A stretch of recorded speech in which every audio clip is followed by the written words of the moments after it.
Allez, coucou mes amours, assalamu alaikum. On fouille dans Salmina et goto et mon oyegitaka. La Salminion Mourad Moutjuru, la Njarnion. Excusez-moi.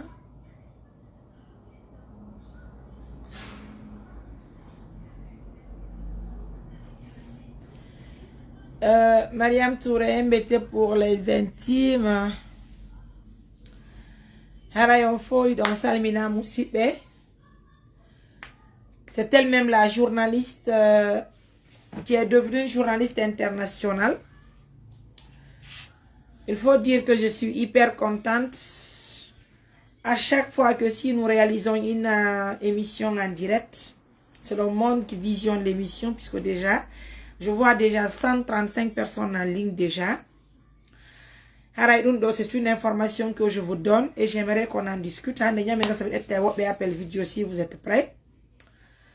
Donc, ce soir, je fais une émission rapidement pour vous informer d'une très bonne nouvelle que j'ai obtenue pour la finalisation de l'école de Kobe.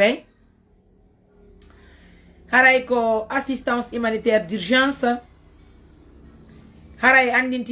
Kobe. Dans préfecture d'Abola woni. Kobe c'est dans la préfecture de Dabola.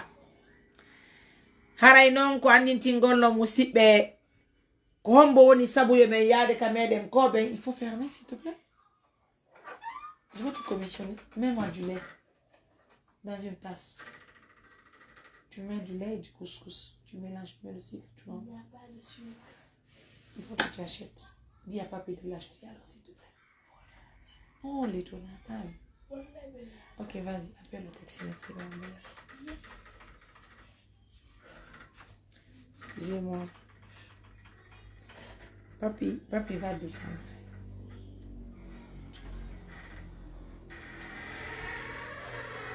Fais rapidement, tu me donnes le téléphone. Je vais appeler les autres en direct. Voilà. Donc, partagez-moi le direct. Je veux voir 1000 personnes en ligne. C'est vrai qu'il fait tard. Mais comme vous le constatez, ma tata d'amour, I love you. Ça va, je suis contente de vous entendre ce soir. Je suis en live là, qu'à Facebook, mais comme une tourne dans le coin de Yod, je vais vous rappeler à Randana qui a Miguel, s'il vous plaît, c'est bon? Allô? Hadjé! Va là-bas. Inch'Allah, je vais vous rappeler tout à l'heure dès que je termine le live. Merci. Voilà, Moussibé, Wonbe, si vous de la Nukaraka Wonti, donc assalamu alaikum. Alors, comme vous le constatez déjà,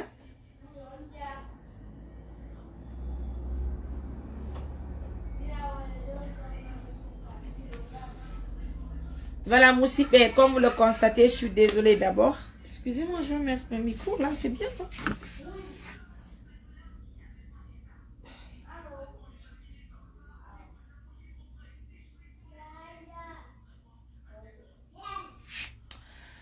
Je vais mettre les micros, c'est mieux, hein? Donne-moi mes micros, s'il te plaît. Où tu dois dar micro?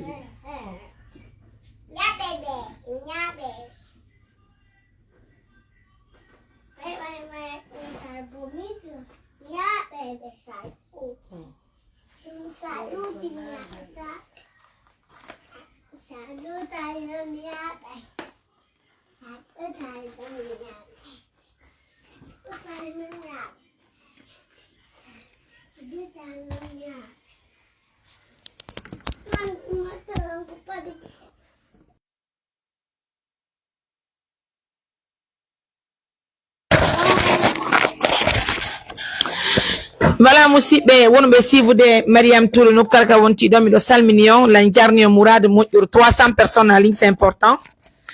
Donc, Kare Moussibé, andinti ngolong, o l'école mo nenye hide, ko ender Dabola, wonka préfecture Dabola. Est-ce que vous comprenez? C'est-à-dire, c'est en Haute-Guinée. Bien. Nous avons eu la chance de faire des réalisations, un bijou moderne, un bijou au nom de tous les Guinéens. Parce que si vous vous rappelez, c'est une école là où les enfants partaient faire les études. Malheureusement, cette fois-ci où je vous parle maintenant, la même, pas que hangar. Est-ce que vous vous imaginez? Ça, c'est Kobe. C'est la première école construite par les membres de l'ONG et ses partenaires. Oui, école Moussipe, men Soki, men Krepi, men Dalasi. Ko nous manque nomen, ko wadugol, tol jeden. Et donc, Andy, justement, il y a les partenaires aussi qui nous ont aidés. Fi wadugol, sorugol, tol jeden, soda noma, men nabi tol jeden Kobe. Quand nous on comment kan me fiyo école classe Diego on ngani ko wat de forage classe Diego école moment kan classe Diego hala musibe on ngachana la hakke c'est pour vous dire que hala c'est une chose qui n'est pas du tout facile donc pardon Mariam, je cherche femme si tu n'es pas mariée s'il te plaît là je suis obligée de te bloquer d'abord. Là, je vais te bloquer, je suis désolée. On a des moussipes. Donc, avec comment qu'un nomen, kofi, kanyun ko wiete kon toli nyapugongolo école. Hade de huliyanta o l'école bonu yangi amen ki fo bona lancho, haramen anda ko hori on dum woni. Heureusement pour nous, mais so dit tol jele men nabi tol jede. Maintenant, avec le président jeunesse. Ah oui, il y a des gens qui ont perturbé tout. Sinon, il faut prendre des titres. Moi, je suis mariée. Et je suis fière de mon mariage. D'accord? Bien. Bah, pas ça va, le futur marié. Mariage en déco le 25, heureux ménage à toi. Tu vois ce que j'ai oublié? C'est les activités seulement. Bien. Donc, Moussipe, Johnny un dernier école aussi salle de classe, ça c'est pour Kobe. Et Nabito, oui, mais respect à vous, monsieur Kanté. Partagez le live, likez tout ça, la distribuez partout sur Facebook. Montrez que Maria est en émission, en fait, je suis en live. Et je pense que c'est important. Alors, donc 500 personnes en ligne, ça fait plaisir. Je veux voir les 1000 personnes, même si on ne parle pas d'une nouvelle recette que vous voulez entendre de l'autre côté. Mais là, c'est une réalisation parfaite et concrète sur le terrain. Donc, mes amours, c'est le président de la jeunesse de Kobe qui nous appelle pour nous donner une très bonne nouvelle, je dis bien, une très bonne nouvelle. Ah oui, ça va. Ça se passe très bien, alhamdoulilah. Donc, Moussipe, à votre honneur, si je ne me trompe, depuis que Kobe a commencé, les enfants de Kobe ont commencé à étudier dans cette école-là, au hangar Mapé, je pense que il y a eu plusieurs personnes qui ont visité ça là. Malheureusement, ils n'ont pas voulu accompagner le projet. Mais nous, membres de l'ONG là, c'est vrai que nous sommes une simple organisation. Une organisation qui n'est pas financée par les institutions internationales. Une organisation qui n'est pas financée par l'État guinéen.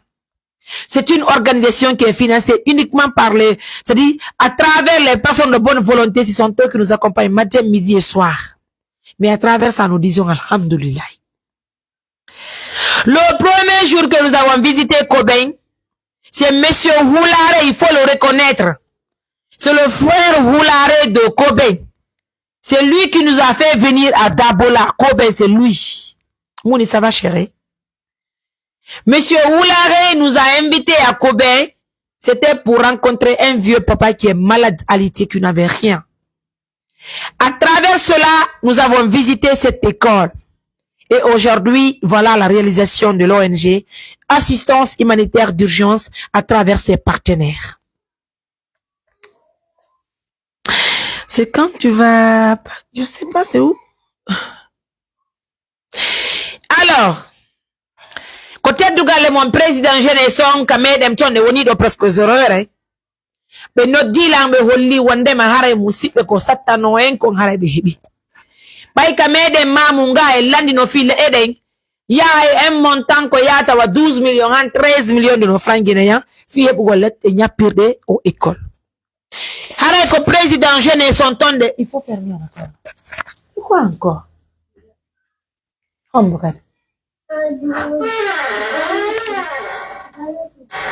Fais fin par derrière. Donc, Moussi Bere, le président jeune son kamedem.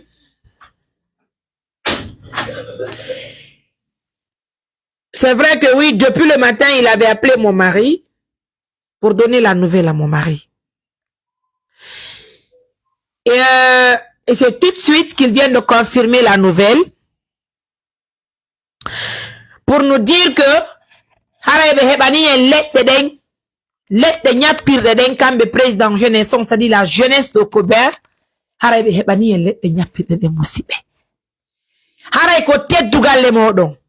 Django en faɓɓi Django si partenaire ɓe wonɓe ɓe suufde lamɓe ɓe wallitike men min heɓi joddi kañum menuisier jon c'est-à-dire wonɗo yaade ñappangol men on nodde président ono ka ligne e yodde président jeunesse. Assalamu alaikum. Wa alaikum salam. Nala ton pay koye mon koye Jantumɓe fu jam. min noddi on ko niɓɓe on yafotode on tini golleji ɗin to na o ala aka émission woni komin noddi on min faala yon tinɗi en tindu ɓay on noddi men o juwiri men moƴƴere min tawi min partage nouvelle on ka partenaire ɓe amen wonɓe men suivude ɓen hara ɓe walla en ber ko hedditi ko fi peinture on e fi joddi e menuisier jo yawa o ñappa l'école o awa ella wo ala hara minen kadi miɗe weltanima Mouradu moƴƴuru landi si tana wo ala toon si wonda ɓen fuuno e jam. Allah yettama annitine men inde mon min ko Idrissa Balde laamiɗo jeunesse secteur Kobe ngon fof. Alhamdulillah ɓeɓe Kobe noy jam ɓe fof hiɓe jam. Allah yettama. Donc aray kono woniri monsieur le président woni ko juwirɗon men moƴƴere sabu na hari ko gonga men darni o école Kobe meɗen maapi kan ndungu ɗo watta école on boniran men ɓay toon tini si min daari pay koye ko woni e janngol ɗon Kobe min daari nde moƴƴere nde heɓuɗen Kobe en taway ko Allah wulano subhanahu wa taala on walliti en han ɗum ɗo woni ko timmi haray noon hande e wimoɗon on heɓani en enen kadi to leɗɗe on no menen kadi barke Allah e moƴƴere mon nden eyyo Allah muyani men min heɓi leɗɗe awa menen kadi min moɓodirno ɗo menen jeunesse on eyyo e mawɓen e rewɓe men ni joni haray yo min trouve solution fi l'école on eyyo dey mi wi passé on walli men Mouradu moƴƴuru ko Allah woni on yoɓude hono woniri men ni haray noon ɓaysi woni ha ndiyan ɗan hari ɗo tawi ñappaka hay si tawno tun hara on arno tun dituɗon accuɗon ɗon haray fondo on tun ko Allah yoɓayno on na noon woni so woni ha o walli men tawi jimbal heɓike eyyo hara ko ñappugol tun wonata difficulté mi wii ko kala moyen ala min ala moyen kono haray yo min daaru tout possible min daarano leɗɗe heɓoro kene eyyo haray mawɓen holli ko fewjore moƴƴere mawɓe amen ɓe mbay men holliɓe eyyo ɓe maaki wonandema ɓay fewndo kamɓe ɓe remaynoɓe jaɓata liɓude leɗɗe jane ɗen hono woniri yilti kadi mawɓe amen go holli eyyo ɓe organise no e tan maɓɓe fi awgol melina ɓe wi joni menen jeunesse on yo min yahu min daara ka gesele maɓɓe si min heɓi to leɗɗe eyyo min haalana ɓe menen jeunesse on minen kadi min moɓodiri min yehi min yii leɗɗe ɗen ɓe holli men melinaje ɗe ɓe aawi eyyo tawi ko melinaje moƴƴe odi Allah yettama donc hande kadi ɓe wii joni yo min trouve solution ko honno min sekirta ɓe ala moyen ɓuuɗi dey kono ɓe jonni min leɗɗe ɗen Allah yettama modi minen kadi min weltaniɓe Mouradu moƴƴuru Allah waɗ barke meɗen en fo meɗen mi toujours kadi minen jeunesse on min jooɗi min waɗi réunion min yewti min wii joni ɓe mawɓe hokki en de leɗɗe enen kadi ko honno wonɗe wallidirde fiiɗe leɗɗe ɓayi Allah waɗi o bandirawo men o walli e Mouradu moƴƴuru oyo de yon anditi men o yurmini men yo Allah waɗ barke meɗen ɗon ha neniraɓe goyni o hikka ɓe miijiti ɓe yehi ka pompitawo ka walluɗon men ɗon ko ɓe yi'i kon nayi ɗin no gera ɗon no yara ɗon ɓe tawi ko Allah woni o yoɓude wonaa gooto yoɓataa on ɓe weltii ɗum ɗon taw muraadu moƴƴuru enen kadi min ni jooni haray yomin kutisumo 1000 francs mo 2000 mo 3000 mo 5000 mo 10000 kala ko heɓi ayyo hara wonaa e hoore forcé hara ko annu e moƴƴo naam ɓay woni min moɓondiri ɗum ɗon woɓɓe anndi ɓay hara woɓɓe hara no mari ɗon sur place woɓɓe kadi alaa woɓɓe ko tumateni donku leɗɗe wonaɓi oyo dewi no yurmi ayyo wii jooni ɓe ɓay fuɗɗama moɓidireede yo min yewtude e laamu ngu min holla ɓe fii leɗɗe ɗen ɓe wii leɗɗe no toŋa kono min yaha min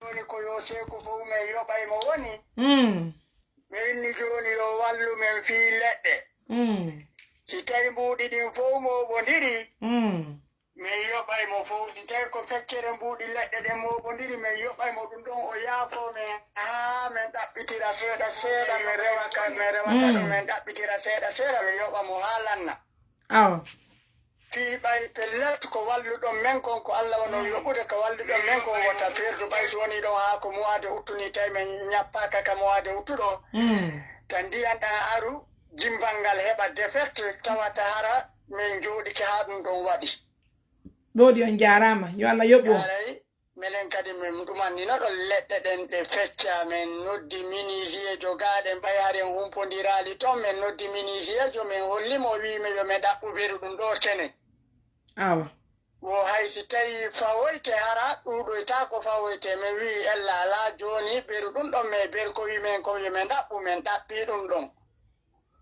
ko no woniri haray goɗɗum goo kadi hoyti ka wonande makka école on woni ɗon goɗɗe goo kadi ɗe addama haa kasaare ko ittugol ɗe kasaare ɗon addade ka l'école on woni ɗon lutti awa haray ko noon min fewnduri awa haray ko adi yadi ko miɗo weltaniyo miɗo jarniyo miɗo tori Allah yo Allah ɓeydu jikke ɗen hakkudeji meɗen allahumma amin miɗo weltani Allah ko tawata kommin ni sako men immani min yehi min golli ka meɗen koɓe woni ka meɗen ɓay koɓe koye nden lagine woni ko jeeya pellet ɗum minen ko minen ɓurti on weltana miɗo andi tuma wo kadi si min juuli min du'oto min du'ano on kadi yo Allah newnan en huwen golleji kadi molanaɗi ka meɗen koɓe miɗo weltani jeunesse on koɓe fo hay goto allahumma amina minen kadi e nder inde jeunesse koɓen secteur sinamano jeunesse koɓen on hannde wona saare koɓen nden tum nde wi'i jeunesse koɓen eyyo ko yahata cae 8 haa cae 12 no hawti tambiti on ko ɗen innete secteur wona wiigol ko village ko ɗen wiyete secteur ɗen no hawti wonani on du'ani on par ce que fii honɗum ɗe cae 8 ɗo fof ko wonnoɓe déplacade kilo 5 kilo 6 kilo 7 haa kilo 10 kilo 12 yaha janngoygol ka centre no yurmi si woni noon wiyama ɗum hannde heɓike ka secteur ɗon hara ɓurɗo woɗɗude on fof komo 300 métres ma 500 métres oyo dey ma 1 kilo hara ko ɓurɗon woɗɗude haray meɗen du'ani on weltani on awa monsieur le président oui haray joni no annirɗon ɓen ni golle ɗe woɗɗike toon ɗe leɗɗe ɗen heɓike on addi goɗɗe ka chantier haray no andirɗon noon ka mojobere meɗen assistance alimentaire d'urgence hay suuɗu no siko jakarta woni darnede meɗen mari équipe ko darnata d'accord haray ɓe ƴewɓe darni toon ɗe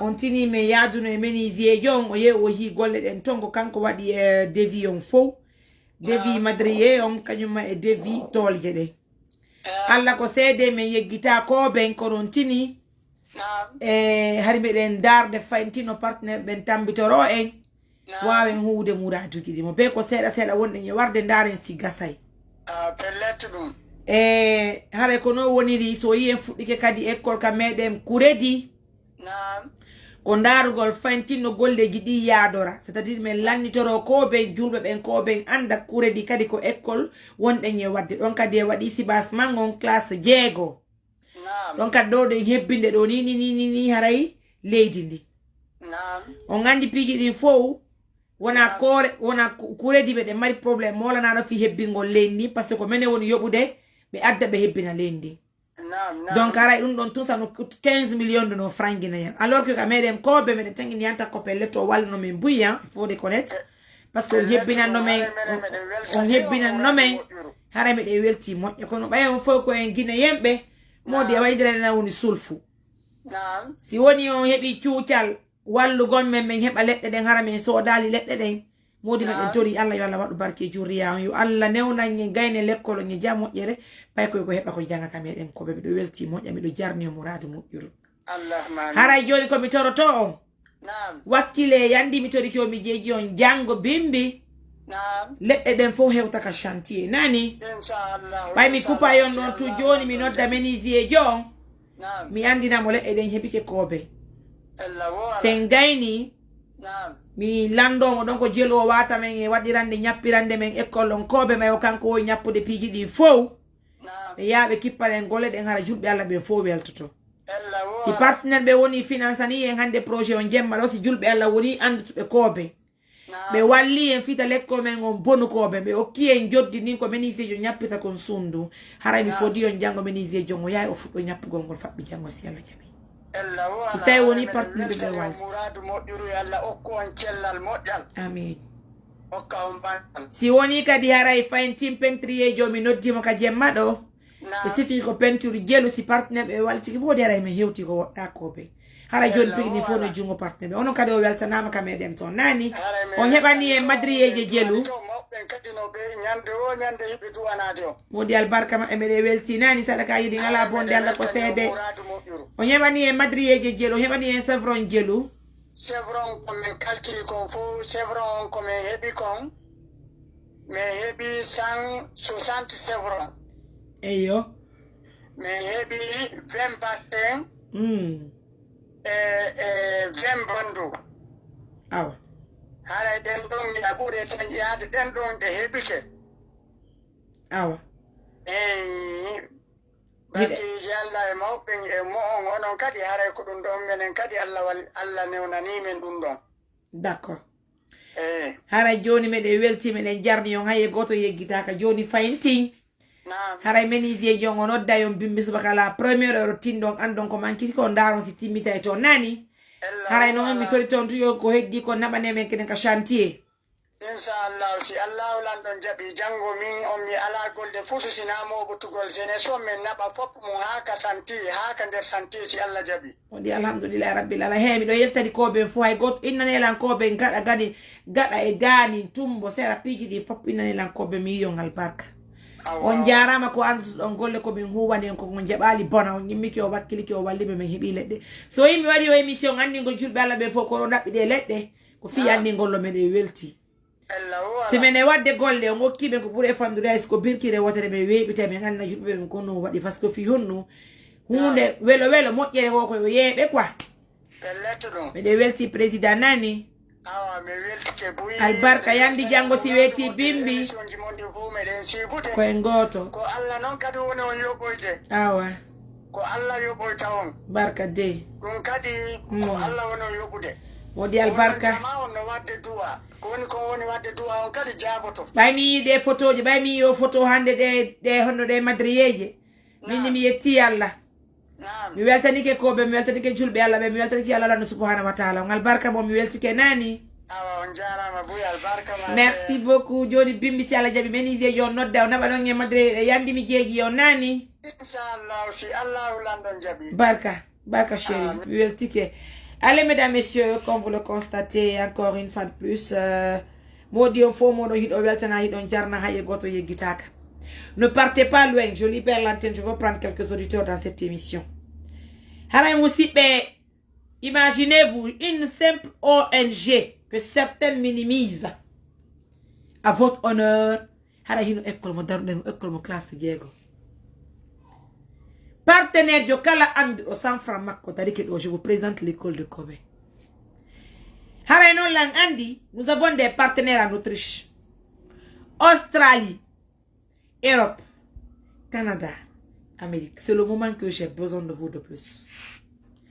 Soutenez l'ONG, on va avancer sur ce projet de Kobe là. Yafane la minute de Ménisier, je le mets en ligne, il va nous dire comment il va partir. Fi nyapangolengo école. Wali dire nyapeng école mengon kobe. C'est que nous en avons besoin. J'appelle le menuisier ici en direct. Il va le dire ensemble, on va le supplier pour qu'il aille faire le travail à Kobe avec le peu de moyens que nous avons. C'est à travers les partenaires. Hande se nyapi au école. Alfuma, ça va, je te mets en ligne. Nani? Mais le fa la yudugole ma fille école en Kobe. Nani? Ok. Alfuma, ça va, la jam? No haifi bengu mai pa ko bino dima jem mazoro yor fayda yoni ya fo de. Bengu ma no jam. Allah yetta ma min ko no woni yara andi tingol jubi Allah ben foka mission do. Hara gila Allah hollindire ngaccu akke yandali en tawhid en tori Allah yo Allah jikkede luttu hakkundeji meden. Allahumma amin. Bien haray non ko watti don kadi yara ko andi ngol ma hiden ka émission. Haray ko président jeunesse on kamedem ko ben tonde. Holli wonde ma haray julbe Allah ben ka mabbe to wallitike haray hebi fere madri e nyapirde de. Haray ko ne mojjere woni ko be juwiri en joni nani. Haray non be holli wonde ma ledde buy hebike haray be nabi ka école. Haray jango si Allah jabi ledde sakkitoro yede be naba e den don.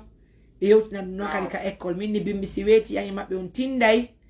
Andina be andida ma beru hebide den fosta no wodi ko mankite ndaren si timmita to nani. Madu may nyine nye wore ko hebi ko nani. Haray non faali amen on site partenaire be wallitike sagu amen haray dey fabbi jango fuddanto me nyappugo l'école bay ton tini ko Allah wadi barke muradunu sagu amen naye nemi sakko école mo effort mo wadde ngo fo lanna bonde don nani. Na haray famudiri ko jelo wonde wadde don sharia fuda non dogude dani piji di menen joni ko woni yoka ka émission ji haray piji di be laafi. To jelu wonde wadde don partenaire men sinani joni be wawa wallitaade men heba joni ka jemma do hono gasara bimbi hare ko yidi tumi jonna ma buddu yimo da ya kippana hanye paranti e mabe golle den dogude be genti ma ko jelu wonde wadde do jona den 5 accu doy yalla dudi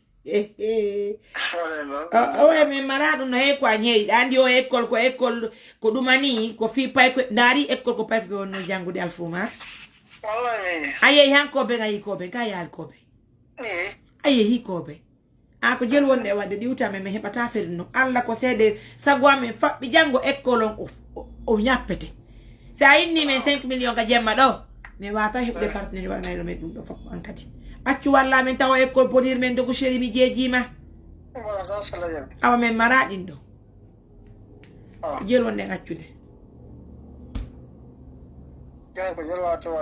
ankadi a wada woni fi Allah ko fi Allah wadata mede ngandi nanu nyapirta goyi kono non bay ko fi Allah jokkude do de mo be men ko wadu seda nyenginen hare ko en wadu asulfoda mede ngandi wona dum men do ma yobde mede ngandi sibe yobi banu hare men taskima fiu kono acca men 3 millions dogo chéri mede ngandi ko classe jeego do dudi han fekkiti kono acca men dogo chéri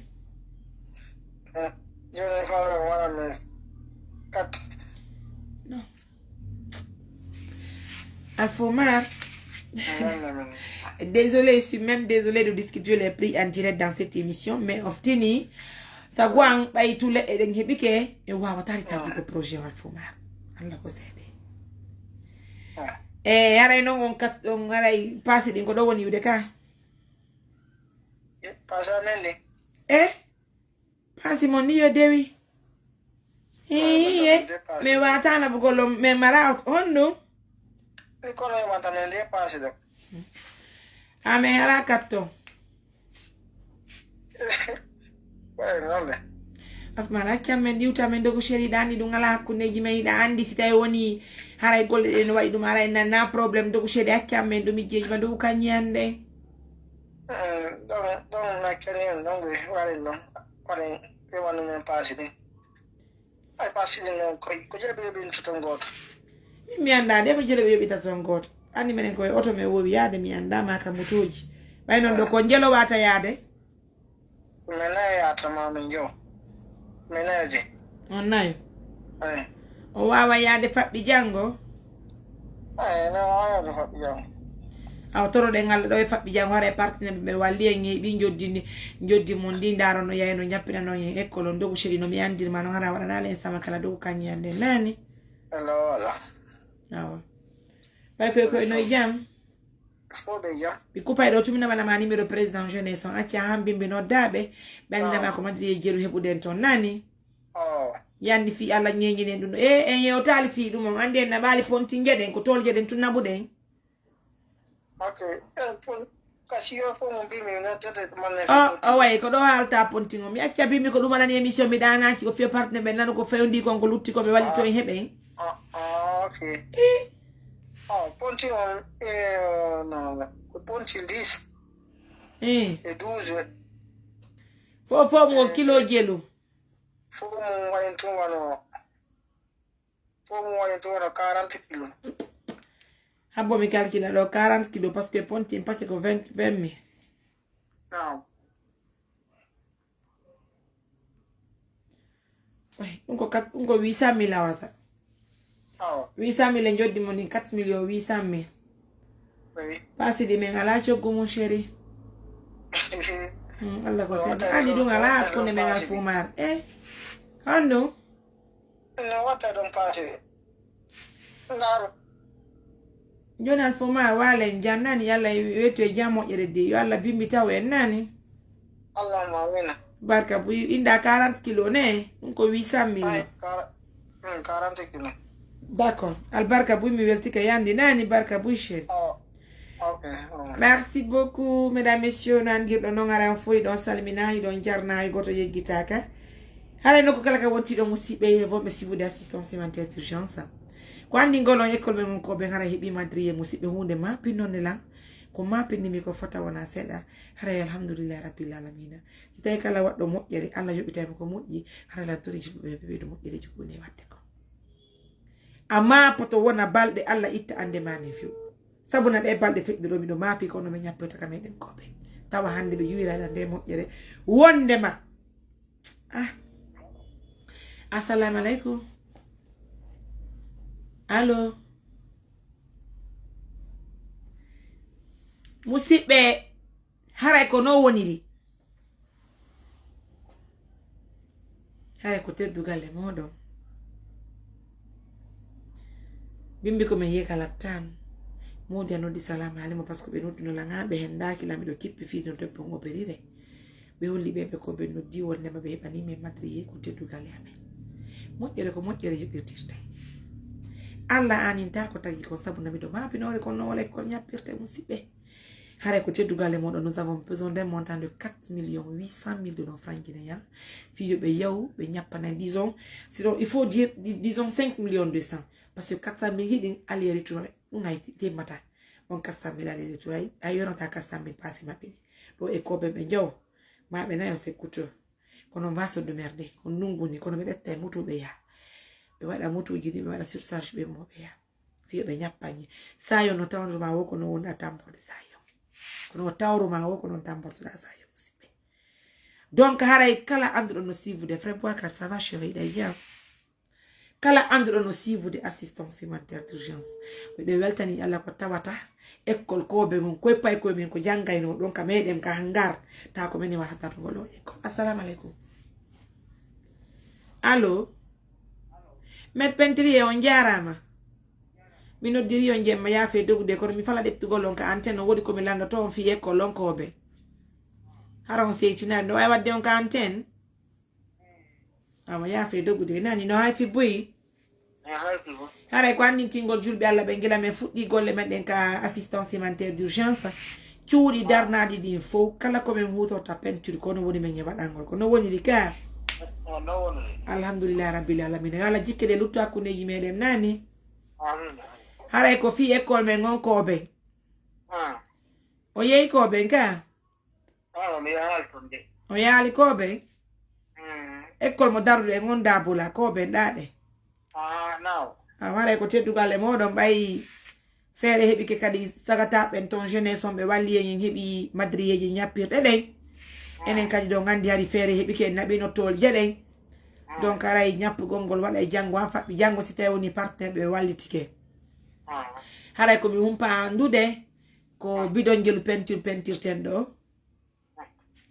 classe jeego classe jeego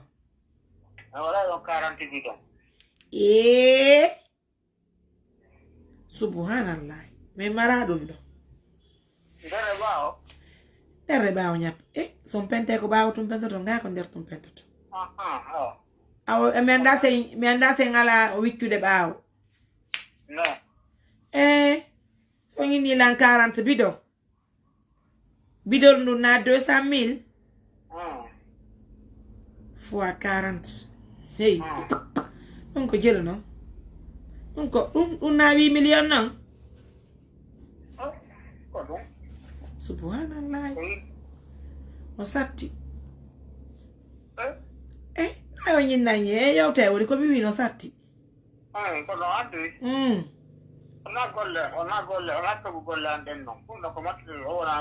boyni ko jogu golle mon ɗen no min nana jogu golle mon ɗen noon mi andi ɗum no si feƴƴi kadi ara hon ɗum kadi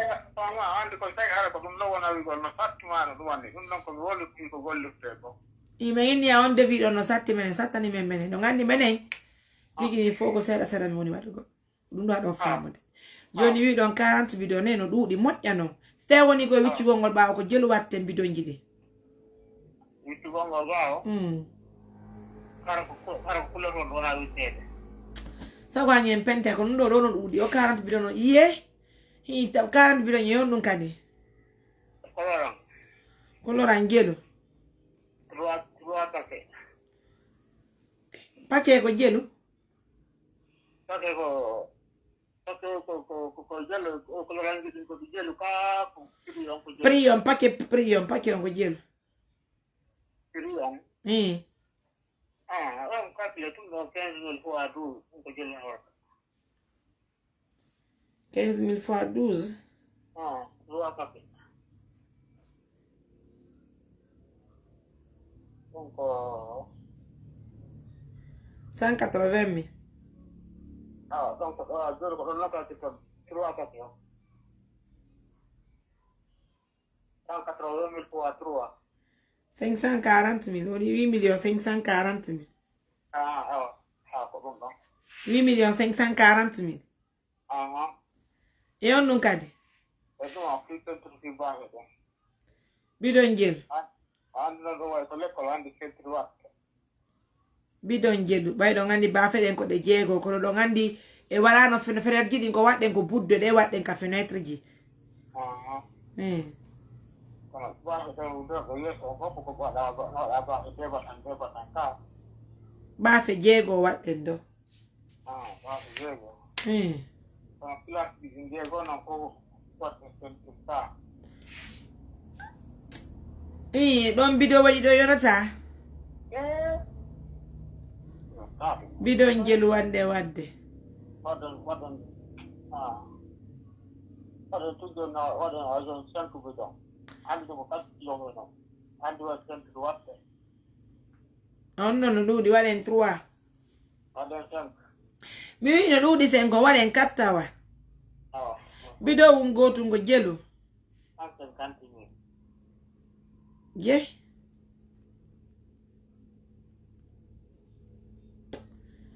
yak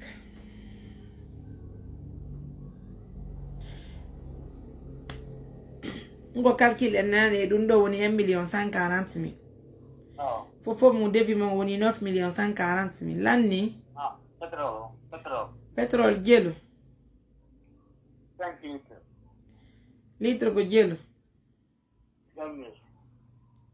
ando Litre goto ko 20 donc 100 000. a woni 9 millions 240 000 Ah. mais yoba on jelo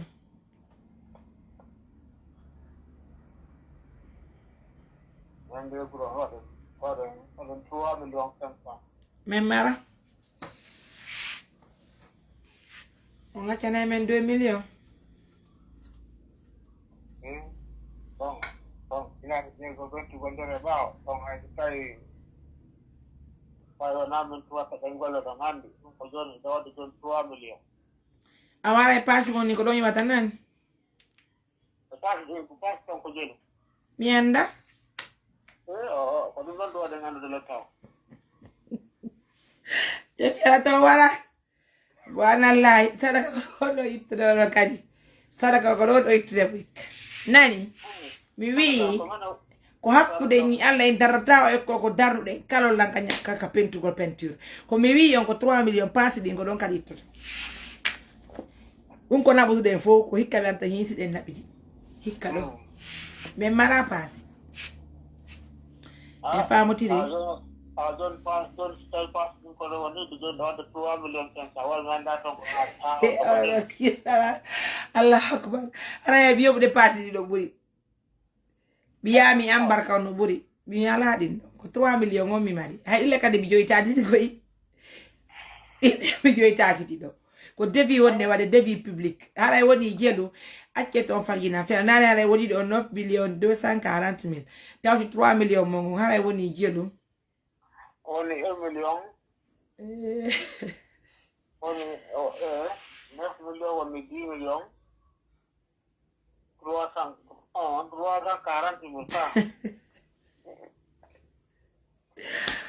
9 millions appela 9 millions 240 000 tawti 3 millions woni jelu woni yaray 12 millions 12 millions 240 000 12 millions 240 000 hare ko teddu gale mo 12 millions 240 000 fi pentiro en jompe e chogu pentiro ne Allahu akbar torone la ngalla yo mi hebu partenaire yo finance na no men dun don jangom tori ko mi jeji on sonno min pigi di naba non min jeji yo nani Sala do yalla ni hara naba na men pentiri di gamoto da didi mi fala andi ngol libe be hit o walli men saka sare ga wori ko na bata pentiri di ngana kata inno mi bata kata o yare tu pentiri di wadon ka moto bo na bon ka shanti yalla yobo on nani hara woni 12 millions 240 000 ne taw si o école ko ben pentete no ka to ko ngalo to sando ni ya to pentiro do ala ne dum awa ya fe ino sonnajo mo ngoyo be ya fo yandi mi noddi o jemmay haalgo ka téléphone accanela nani ine be ya fo bay monsieur camarano ya fo diga kam kale be ya fo rotom barka nande joni en bimbi min na no yon arana bimbi parce que wona bimbi min en pente kobe ko jango an fabbi jango ko nyappede ko mi inni on jango an fabbi jango si fere hebi ke fi peinture haray madi sokeje mo no fi mudu nani barka de wale nja musibe wurbe sivude assistance humanitaire d'urgence nokku kala ka wonti do ende lalaga adno ngal fop mi Mariam Touré mi do indi ngal barka mi do salmini hore teddungal kala e modo hebudo feere woni 0 heure kamen dem lagine ga hara me den tori yon tambito men fiye waawu nabugol o école ko ben yeso hara en hebi ledde nyappirde hebike hara ko teddugal e modon ko wonta primordial ni 4 millions 800 disons 5 millions 200 fiko nyappa be naborta ko so den pontin 40 kilo be yabe nyappa na école men non ko be hara golle men den bonali ko watti mum e pibene men ina forcement ko buddingoy se do mari do ni menisiejo yawo nyappa na me hara mo yobata mo ton kanko kono men do ngandi menisiejo men mo wawi golle makko den il est très efficace en famille joni so nyebi wa peinture ono yebe peinture gidi ko penti do kudom me defana ba 40 bidon ko me yame nyapira école nerbe baaw parce que ce n'est pas comme un penti là parce que ce n'est pas un foutu hein le buri au crépissage le buri au rumake bichu no la bara mo jano donc aray côté dugal le modo donc kala wondo sivude Mariam Touré do de hande kadi ha ezoror mi danaki mi dawa kadi yaltugo ha la figo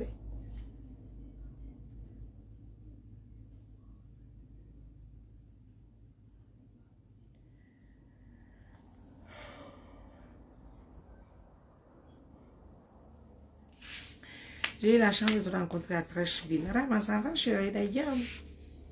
Trècheville, Benoît. Adia! Donc, Moussibé, on a oublié si vous êtes Mariam Touré, nous coupons la cabantine. Je vous dis assalamu alaikum. Alors, là, il y a des gens qui ont été de salminer, on a la belle. Faut nous salminer, Moussibé. Alors, quand on dit qu'on a oublié si vous êtes faire nos saïdos. Alors, je suis de cœur avec vous.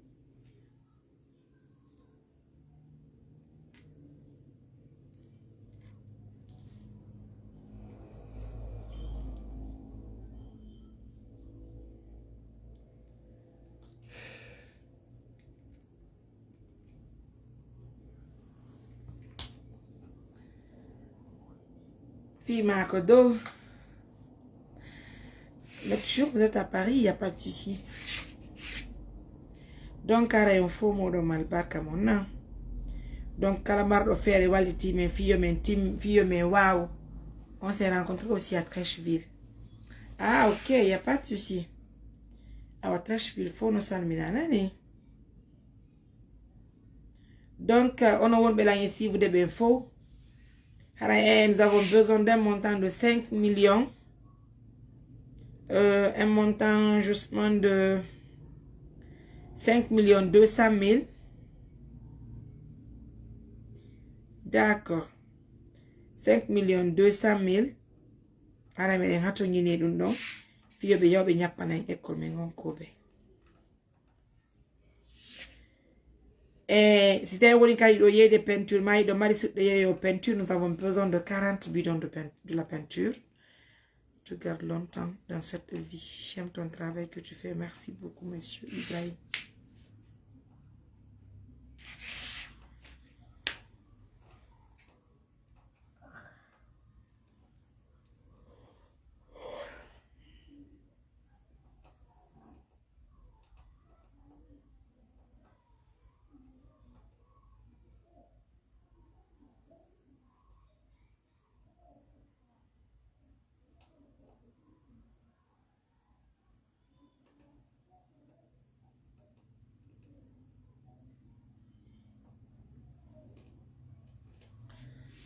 Salut Yaya depuis la Côte d'Ivoire. Donc, je vais vous laisser parce qu'il fait tard. Alors, il faut me donner un tour à balle que vous dites que vous êtes juste pour vous école, mesdames Kobe.